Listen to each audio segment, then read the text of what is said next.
actually destructive of devotional service. I mean, if you just think about this stuff a little bit, it all makes sense. Here he says, one should not give up anything which can be utilized in the service of the Lord. That is a secret of devotional service. Anything that can be utilized in advancing Krishna consciousness and devotional service should be accepted. For instance, we are using many machines for the advancement of our present Krishna consciousness movement. Machines like typewriters, dictating machines, tape recorders, microphones, and airplanes. Sometimes people ask us, why are you utilizing material products if you condemn the advancement of material civilization? But actually, we do not condemn. We simply ask people to do whatever they are doing in Krishna consciousness. That is the same principle on which, in Bhagavad-gītā, Krishna advised Arjuna to utilize his fighting abilities in devotional service. Similarly, we are utilizing these machines for Krishna's service. With such sentiment for Krishna or Krishna consciousness, we can accept everything. If the typewriter can be utilized for advancing our Krishna consciousness movement, we must accept it.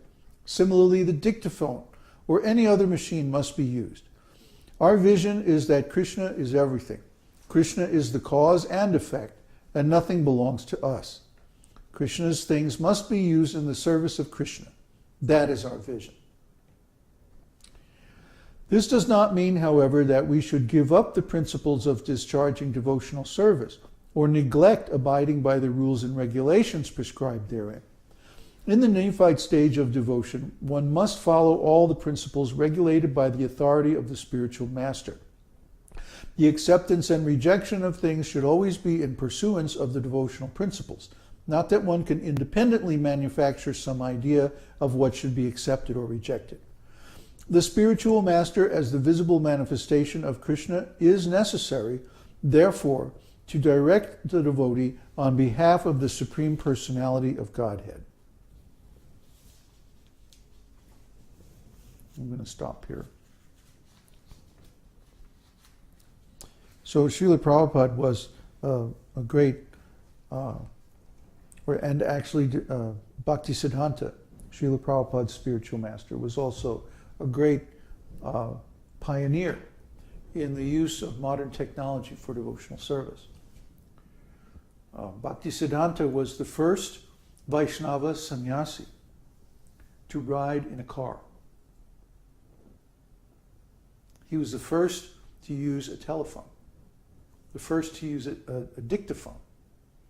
In those days, they had dictaphones made with wax cylinders, and it had a big horn on it. You would speak into the horn, and it would record. In fact, the first phonographs manufactured by Alexander Graham Bell were thought to be used for voice recording. That was his idea. He had no idea that they would be used for music. They didn't really have a good enough frequency response for music. So, yeah, he was the first to do so many things. First to ride in a train. I mean, Bhaktivinod Ṭhākur actually even built a railroad to take him from his office in Krishnanagar to his cottage in Mayapur. You can still ride that train today.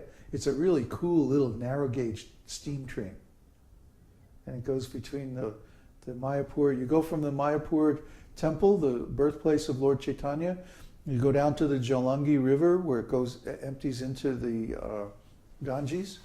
And Bhaktivinod's kutir is just there within walking distance of that place. And then there's a boat that goes across the river, or you can just swim across the river. It's not that wide. And then you walk up the bank on the other side, and there's the train station right there. That's how Bhaktivinod used to get to work. He'd commute to work on his own private railroad. So this is our predecessor, spiritual masters. And of course, Śrīla Prabhupada was the first Vaishnava sannyasi to go overseas. And he went on a boat. And then later on, he traveled 12 times around the world by airplane. So just see. All these things are there. And now we're using the internet. And we're traveling even faster all over the world.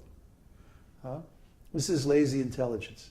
Why not use it? It's there. Use it for Krishna. Take advantage. Yes, it can be misused, but so can a hammer. So can I can take a plate, and instead of using it for Krishna, I can throw it at somebody. That's misusing it. So everything can be used for devotional service. Even if it's ordinarily used for Maya, it can be adapted or engaged somehow or other in Krishna's devotional service. That's a fact. But you have to be expert. Devotee has to be expert. In the beginning, it requires expert guidance from the spiritual master, how to engage one's material resources and abilities and energy in the devotional service. But once you learn the art, then you can engage everything. You can engage anything and everything in Krishna's service. So that's the secret.